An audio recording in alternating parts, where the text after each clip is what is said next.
Okay. So, yung last na video ko, it was cut. So, I just want to continue lang. So, I just want to show you yung difference ng, ito yung automatic. So, as you can see, kapag automatic ay nakalagay yung lease expiration natin. Okay.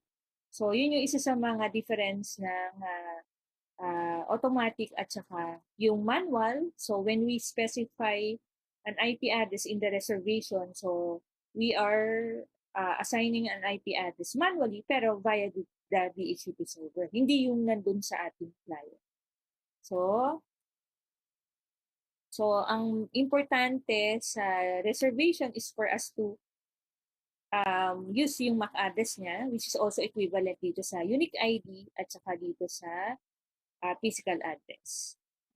So, same yan dapat. So MAC address, physical address, unique ID ay dapat magkakaparehas kasi. So, different names yun.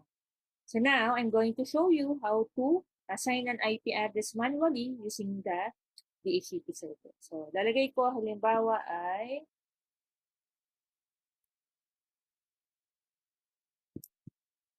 or sa client 2023, okay, yung MAC address niya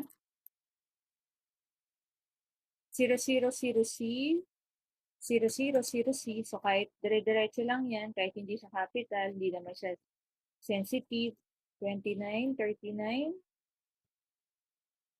9F37. 9F37. Okay, so halimbawa sa marketing, in department, and then gawin natin 15. Add, close. So, dito makikita nyo rin yung status kung na-acquire na siya. Okay, so naka-inactive. So, magre-release rin nyo tayo dito. Release.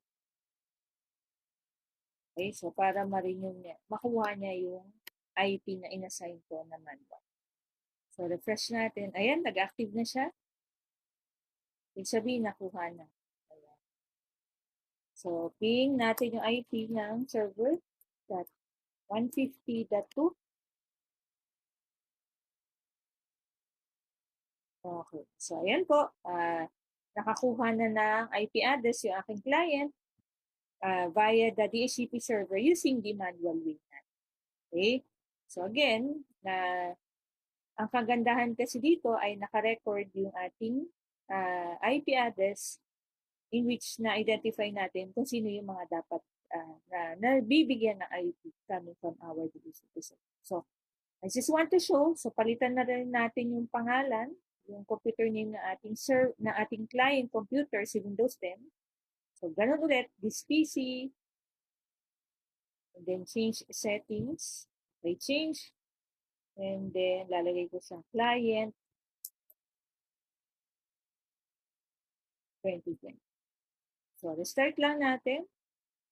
Kailangan mag-restart siya para mag-take effect. Okay, so restart ako. Okay, so that ends my video for the reservation. So this is already the fourth demo video. So I have shown to you, since naputol siya dun sa last video, na kung paano mag-assign ng manual way of assigning an IP address via the DHCP server using the reservation. Okay, thank you po.